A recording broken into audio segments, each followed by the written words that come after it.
Hello guys, Sanaya सानू blog में आप सबका स्वागत है। आज मैं बनाने वाली हूँ बैगन का भरता, वो भी नए तरीके से। इसको तेल के अंदर डाल दो, अच्छे से धो के ले लीजिए। 2 टमाटर ऐड कर देना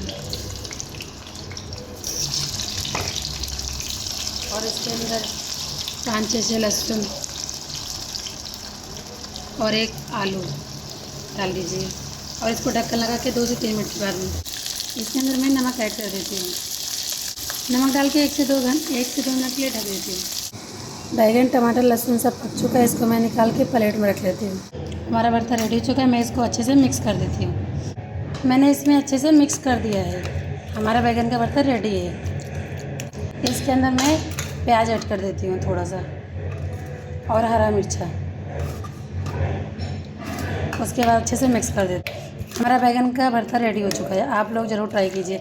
ऊपर से मैं इसमें धनिया ऐड कर देती हूँ, धनिया, कड़क पत्ती ऐड करके मैंने इसमें थोड़ा मिक्स कर देती हूँ।